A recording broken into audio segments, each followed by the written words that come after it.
ഓർത്തിണക്കാൻ ബാബ ആംതെ ചരിത്രപ്രധാനമായ ഒരു ഭാരതയാത്ര നടത്തുകയുണ്ടായി. യാത്രക്കിടയിൽ അദ്ദേഹം നാഗാലാൻഡിലെത്തിയപ്പോ നാഗാ പെൺകുട്ടികൾ അദ്ദേഹത്തെ തടഞ്ഞു വെച്ചുകൊണ്ട് ചോദിച്ചു, നിങ്ങൾ എവിടെയാണ്, എങ്ങോട്ടേക്കാണ് യാത്ര നടത്തുന്നത് എന്ന്. തങ്ങൾക്ക് ഭരണകൂട ഭീകരതയിൽ നിന്ന് ലഭിച്ച അടയാളങ്ങൾ ആ നാഗാ പെൺകുട്ടികൾ ബാബ ആംതേക്ക് കാണിച്ചു കൊടുത്തപ്പോ തന്റെ ഭാരതയാത്ര ആ നാഗാ പെൺകുട്ടികളുടെ എതിർപ്പിന് മുന്നിൽ അദ്ദേഹം അവസാനിപ്പിച്ച് പിന്തിരിയുകയാണ് ഉണ്ടായത്. അവർണരും അധസ്ഥിതരും നീതി നിഷേധിക്കപ്പെട്ടവരും നമ്മളുടെ രാജ്യത്ത് വിമോചനത്തിനു വേണ്ടി കാതോർത്തു നിൽക്കുകയാണ്. ദേശീയ നേതാക്കന്മാരും വലിയ വലിയ ദേശപ്രമുഖന്മാരും നിഷേധിക്കപ്പെട്ടവർക്ക് നീതി നൽകാൻ സന്നദ്ധമാകാതിരുന്ന ഘട്ടങ്ങളിൽ രാജ്യത്ത് പല സന്ദർഭങ്ങളിലും പല വിപ്ലവകാരികളും ഉദയം കൊണ്ടിട്ടുണ്ട്. ഭൗതികവാദികളിൽ വിപ്ലവകാരികൾ ഉണ്ടായിട്ടുണ്ട്, ആത്മീയവാദികളിലും വിപ്ലവകാരികൾ ഉണ്ടായിട്ടുണ്ട്.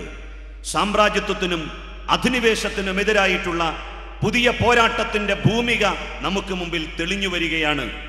നമ്മളുടെ സ്വാതന്ത്ര്യത്തെ കവർന്നെടുക്കാൻ, ഈ രാജ്യത്തിന്റെ അവകാശങ്ങളുടെ മേൽ ചാട്ടവാറുകൾ ഉതിർക്കാൻ എല്ലാം തീരുമാനിച്ചുറച്ചുകൊണ്ട് ഇറങ്ങിപ്പുറപ്പെട്ടിരിക്കുന്നവർക്കെതിരായി മതജാതി വ്യത്യാസമില്ലാതെ ഒരു പുതിയ പോർക്കളം രൂപപ്പെട്ടു വരേണ്ടിയിരിക്കുന്നു. ആ പുതിയ പോർക്കളത്തിലേക്കുള്ള കാൽവെപ്പായി ഞാൻ ഈ മഹാസംഗമത്തെ കാണുന്നു. ഇവിടെ ജാതിയില്ല, പ്രത്യയശാസ്ത്രങ്ങളുടെ അതിർവരമ്പുകളില്ല, ഇവിടെ മതത്തിന്റെ വേലിക്കെട്ടുകളില്ല.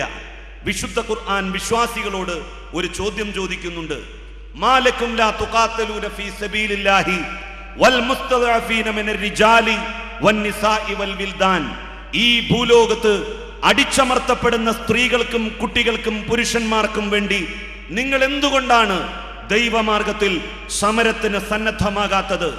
അമേരിക്കയുടെയും സാമ്രാജ്യത്വ ശക്തികളുടെയും ഫാഷിസ്റ്റുകളുടെയും ധംഷ്ട്രങ്ങളും അധികാരത്തിന്റെ ചെങ്കോലുകളും രാജ്യത്തുള്ള മഹാഭൂരിപക്ഷം വരുന്ന ലോകത്തുള്ള പീഡിതരായ കോടിക്കണക്കിന് വരുന്ന മനുഷ്യരുടെ നേർക്ക് നീണ്ടു വരുന്ന ഘട്ടത്തിൽ പ്രിയപ്പെട്ടവരെ, നമ്മൾ ഉറങ്ങിക്കൂടാ.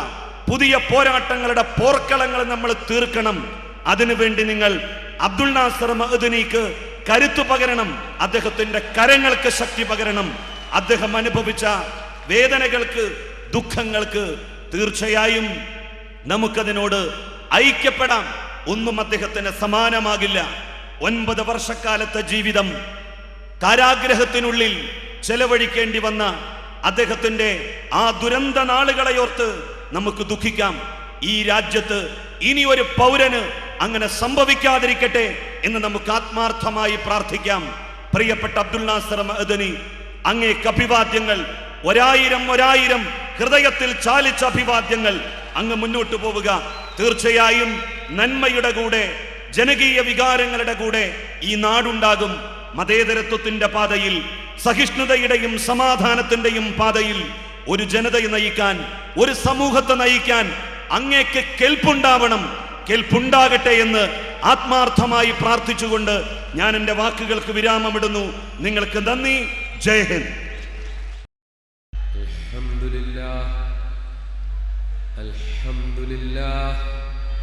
അൽഹംദുലില്ലാഹി റബ്ബിൽ ആലമീൻ.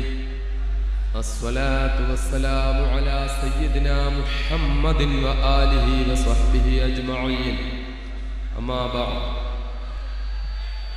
ഈ യോഗത്തിൽ അധ്യക്ഷത വഹിക്കുന്ന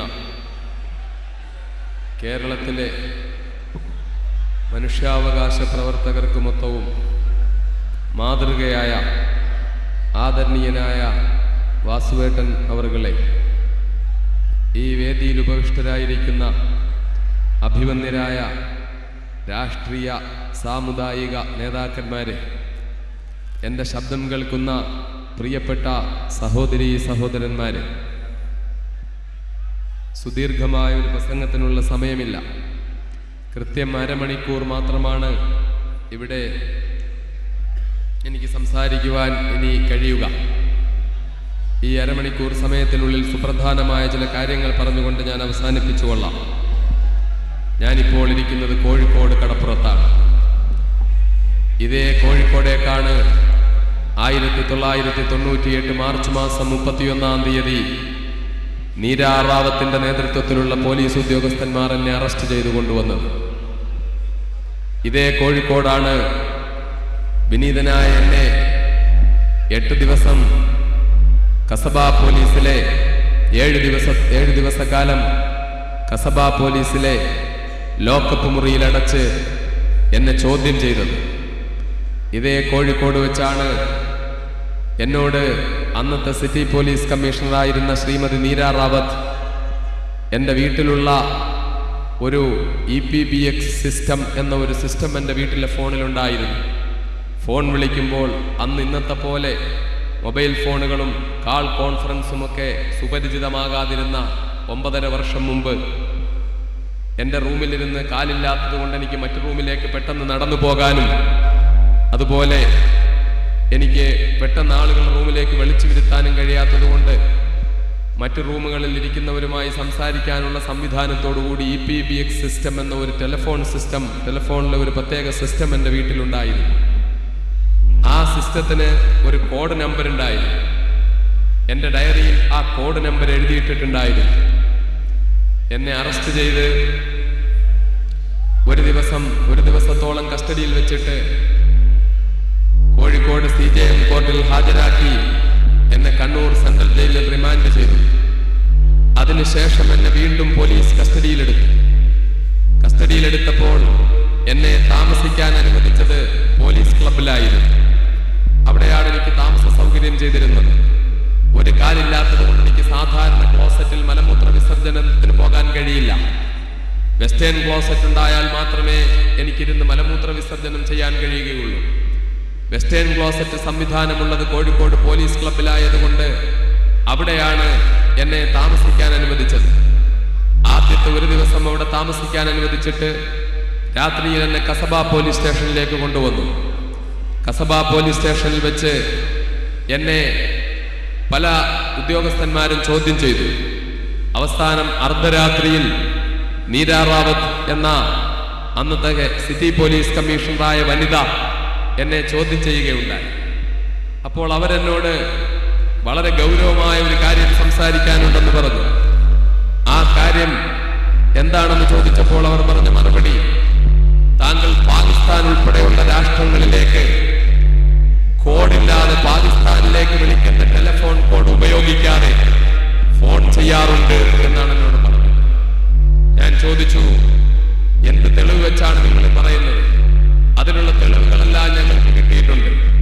വീണ്ടും ചോദിച്ചു, എന്ത് തെളിവുകളാണ് നിങ്ങൾക്കുള്ളത്? നിസ്സാരമായ ഒരു കുറ്റമല്ല നിങ്ങൾ പറയുന്നത്.